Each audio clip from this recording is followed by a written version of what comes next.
Hello नमस्कार, जय हिंद, वंदे मातरम। आप देख रहे हैं जियो न्यूज और हम आपके लिए लेकर आए हैं देश दुनिया की आपके राज्य शहर की सिलेक्टेड काम की फटाफट बड़ी खबरें। लेकिन उससे पहले यदि आपने हमारे चैनल को सब्सक्राइब नहीं किया है तो चैनल को सब्सक्राइब करके बेल नोटिफिकेशन ऑन करें और इस वीडियो को ज्यादा से ज्यादा लाइक और शेयर करें। बड़ी खबरें देखने से पहले आपके लिए आज का सवाल, मानव शरीर का सबसे बड़ा आंतरिक अंग कौन सा है? ऑप्शन ए हृदय, ऑप्शन बी फेफड़े, ऑप्शन सी यकृत यानी लीवर, ऑप्शन डी अग्न्याशय। इस सवाल का जवाब हमें कमेंट करें और आप किस राज्य और शहर की ज्यादा खबरें देखना चाहते हैं हमें कमेंट करके बताएं ताकि हम आपके राज्य शहर की ज्यादा खबरें दिखा सकें। चलिए अब देखते हैं आज की फटाफट बड़ी खबरें। भारत में फिर महंगे हो सकते हैं पेट्रोल डीजल, बीपीसीएल बोला। संकट जारी रहा तो दाम बढ़ना तय, 9 दिन में 3 बार बढ़ चुकी है कीमतें। तेल कंपनी भारत पेट्रोलियम के डायरेक्टर राजकुमार दुबे ने कहा कि अगर वैश्विक ऊर्जा संकट इसी तरह से जारी रहा तो देश में पेट्रोल डीजल की कीमतों में एक और बढ़ोतरी तय है। भारत में 9 दिन में 3 बार पेट्रोल डीजल के दाम बढ़ चुके हैं। 23 मई को 19 मई को दामों में एवरेज 90 पैसे प्रति लीटर की बढ़ोतरी की गई थी और इससे पहले 15 मई को दाम 3 रुपए बढ़े थे। अमेरिका ईरान जंग की वजह से कच्चे तेल में उतार चढ़ाव बना हुआ है और इससे निपटने के लिए नीति निर्माताओं के पास अब सीमित विकल्प बचे हुए हैं। दुबे के मुताबिक इस संकट से निपटने के लिए सरकार और तेल कंपनियों के सामने अभी मुख्य रूप से 3 रास्ते खुले हैं। पहला विकल्प, पेट्रोल पंपों पर ईंधन की कीमतों को बढ़ा दिया जाए। दूसरा विकल्प, तेल कंपनियां खुद इस नुकसान को उठाएं और घाटे को बढ़ने दे। तीसरा विकल्प, सरकार फाइनेंसिंग के जरिए तेल कंपनियों को फंड मुहैया करवाए।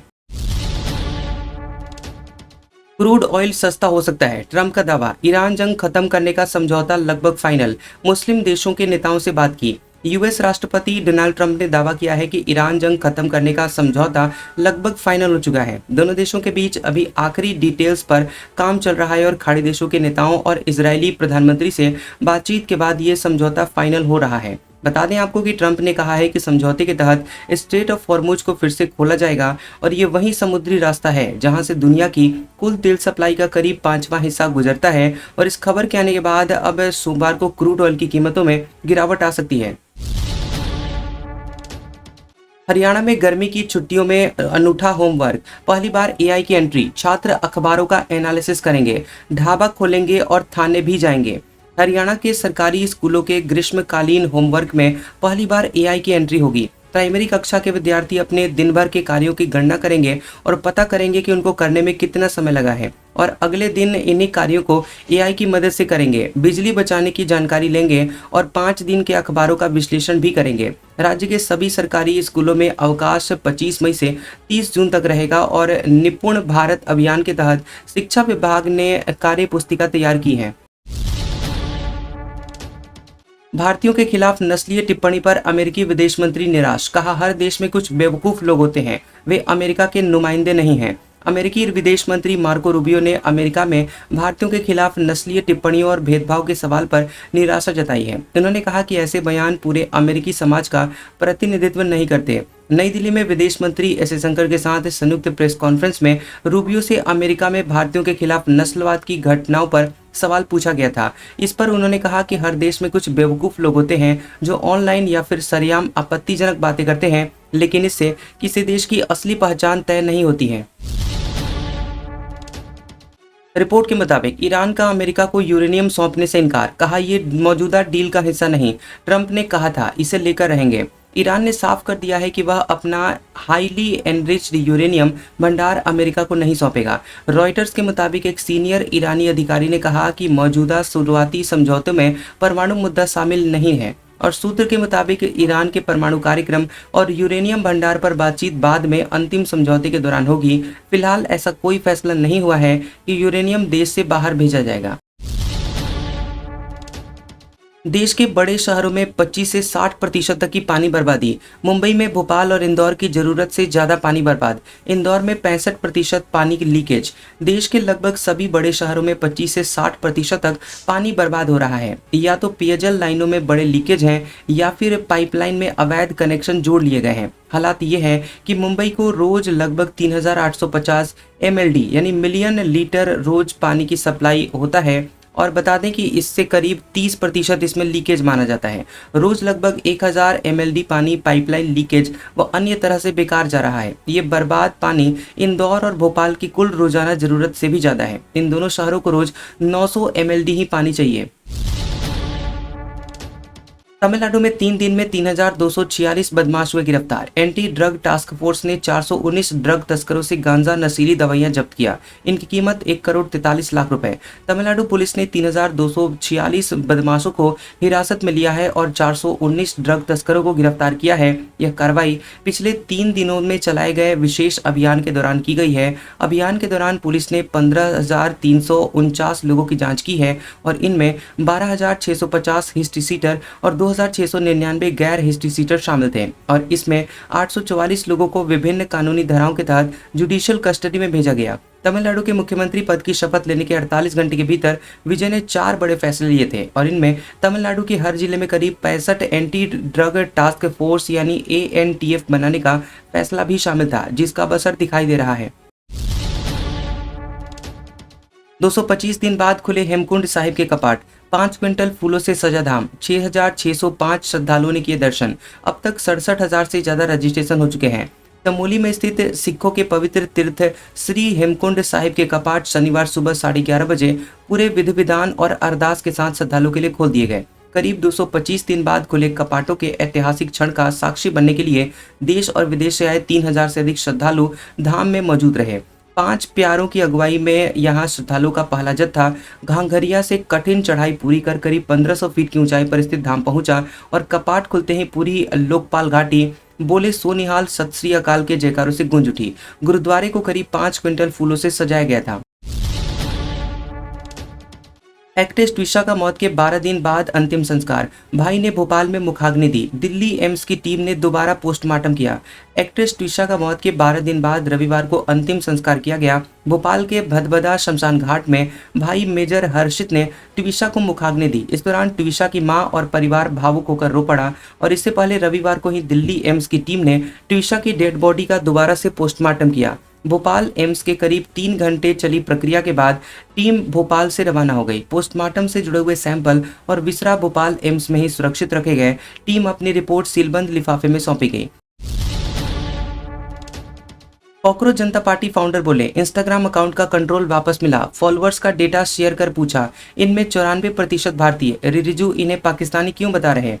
कॉकरोच जनता पार्टी के फाउंडर अभिजीत दीपके ने दावा किया कि उनके इंस्टाग्राम अकाउंट का कंट्रोल वापस मिल गया है। उन्होंने इंस्टाग्राम पर वीडियो पोस्ट करके लिखा, हम वापस आ गए हैं, तुम भूल गए थे हम जिंदा रहने के लिए क्या कर सकते हैं। पोस्ट के साथ उन्होंने कॉकरोच की इमेज भी शेयर की है और इससे पहले शनिवार को उन्होंने दावा किया था कि उनकी पार्टी और पर्सनल अकाउंट को हैक किया गया है। वहीं दीपके ने रविवार को एक्स पर फॉलोअर्स डेटा शेयर करके बताया कि उनके 94% से ज्यादा फॉलोअर्स भारत से हैं। उन्होंने केंद्रीय मंत्री किरण रिजिजू से सवाल किया कि भारतीय युवाओं को पाकिस्तानी क्यों कहा जा रहा है। बंगाल के फाल्ता में पहली बार भाजपा जीती। CPIM कैंडिडेट को 1,09,000 वोटों से हराया। चुनाव से हटे TMC के जहांगीर को 7,783 वोट मिले। पश्चिम बंगाल की फाल्ता सीट पर आए चुनावी नतीजे में भाजपा को जीत मिली है। बीजेपी उम्मीदवार दिबांशु ने 1 लाख से ज्यादा वोटों के अंतर से जीत हासिल की है। उन्होंने 1,49,000 से ज्यादा वोट मिले हैं और CPIM के उम्मीदवार शंभुनाथ कुर्मी 40,000 वोट के साथ दूसरे नंबर पर रहे। वहीं चुनाव में पीछे हटने वाले TMC के जहांगीर चौथे नंबर पर है। फाल्ता में 74 साल के इतिहास में भाजपा ने पहली बार जीत हासिल की है। 1952 से 2006 तक ये कांग्रेस और CPIM का गढ़ था और 2011 के बाद से लगातार 3 बार TMC उम्मीदवार ने यहां जीत दर्ज की थी। भाजपा बोली, राहुल का मोदी सरकार गिराना सपने देखने जैसा। टूलकिट गैंग की फितरत सब जानते हैं। राहुल बोले थे 1 साल में मोदी की विदाई तय।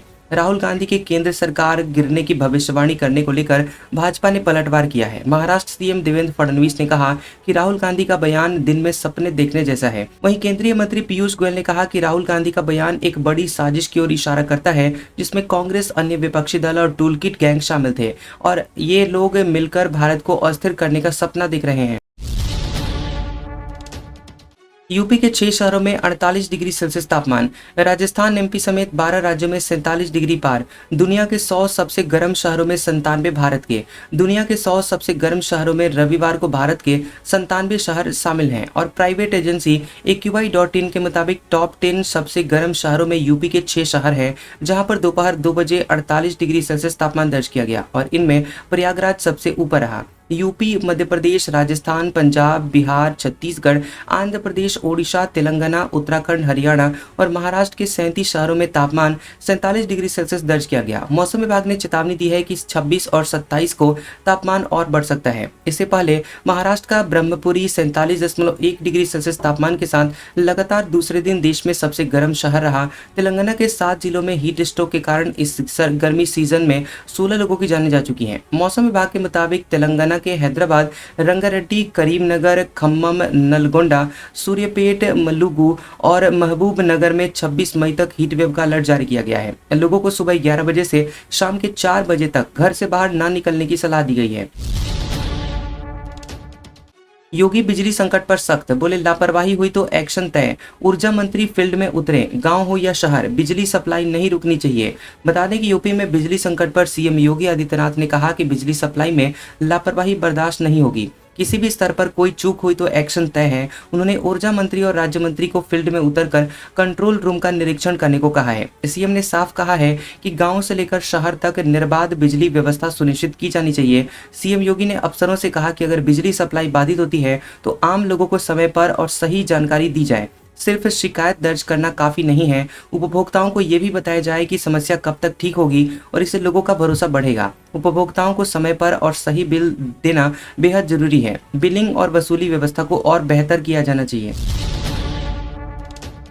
बीजेपी विधायक यूपी में कॉकरोच पार्टी बैन कराएंगे, अखिलेश का सीजेपी को सपोर्ट। राजभर बोले समाजवादी पार्टी ने हार मानी, लाल और काला हिट ट्रेंड हो रहा है। कॉकरोच जनता पार्टी सीजेपी के खिलाफ हिट जनता पार्टी एचजेपी ने एंट्री मार दी है। सोशल मीडिया पर जनजेड युवा दो खेमों में बटे नजर आ रहे हैं। यूपी में भी इस डिजिटल कैंपेन का असर दिखाई देने लगा है। 22 मई को मथुरा में एक युवक कॉकरोच की ड्रेस पहनकर नगर निगम ऑफिस पहुंच गया और उसने गाना बजाकर डांस किया। पूछने पर बताया कि वह यमुना में गिर रहे गंदे पानी के नालों से नाराज है। इस वीडियो को समाजवादी पार्टी प्रमुख अखिलेश यादव ने शेयर किया। उन्होंने इंस्टाग्राम पर इस डिजिटल कैंपेन को अपना सपोर्ट दिया। लिखा, अब बीजेपी और सीजेपी आमने सामने हैं। वहीं यूपी सरकार में कैबिनेट मंत्री अनिल राजभर ने कॉकरोच जनता पार्टी को सिर्फ एक ड्रामा बताया। एक टीवी इंटरव्यू में उन्होंने कहा कि कॉकरोच जनता पार्टी से बीजेपी को कोई खतरा नहीं है, विपक्ष के पास मुद्दे नहीं है, इसलिए ऐसे ट्रेंड्स के सहारे राजनीति कर रहा है। यूपी में विधानसभा के बाद ही होंगे पंचायत चुनाव, योगी को प्रस्ताव भेजा। 26 मई से पहले ग्राम पंचायतों में बनेंगे प्रशासक। यूपी में पंचायत चुनाव को लेकर चल रही अटकलें खत्म हो गई हैं। अब पंचायत चुनाव 2027 विधानसभा चुनाव के बाद ही होंगे। प्रदेश की 57,695 ग्राम पंचायतों में प्रधानों का कार्यकाल 2 दिन बाद 26 मई को खत्म हो रहा है। इसके चलते पंचायती राज विभाग ने प्रधानों का कार्यकाल खत्म होने के बाद गाँव में प्रशासक नियुक्त करने का प्रस्ताव मुख्यमंत्री को भेजा है। वहीं पंचायती राज मंत्री ओम प्रकाश राजभर का कहना है कि अभी आदेश जारी नहीं हुआ है, मुख्यमंत्री के पास प्रस्ताव भेजा गया है। वहीं कुछ दिन पहले ही पंचायती राज विभाग ने ग्राम प्रधानों का कार्यकाल खत्म होने के बाद कामकाज संभालने के लिए प्रशासक की नियुक्ति या प्रशासनिक समिति बनाने का प्रस्ताव कैबिनेट को भेजा था। विभाग के निदेशक अमित सिंह ने कहा था कि ग्राम प्रधानों का कार्यकाल बढ़ाने का कोई प्रावधान नहीं है और शासन स्तर से प्रशासक की नियुक्ति होगी। पंचायतों के ग्राम पंचायत सहायक को ही प्रशासक नियुक्त करने का प्रावधान है और जब तक चुनाव नहीं होते हैं तब तक प्रशासक ही ग्राम पंचायत का कामकाज संभालता है। आज का सुविचार, समझदार इंसान अपनी समझदारी की वजह से चुप हो जाता है और मूर्ख को लगता है कि वह मेरे डर की वजह से चुप है। कैसा लगा ये वीडियो हमें कमेंट सेक्शन में जरूर बताएं। वीडियो पसंद आया हो तो वीडियो को लाइक और शेयर करें और ऐसी इंटरेस्टिंग वीडियोस देखने के लिए हमारे चैनल जियोबी न्यूज को सब्सक्राइब करें और बेल आइकॉन को दबाएं। और हमारे ओल्ड और लेटेस्ट वीडियोस देखने के लिए हमारे प्लेलिस्ट और कम्युनिटी टैब को जरूर चेक करें। तो मिलते हैं अगले वीडियो में, तब तक के लिए आपका शुक्रिया।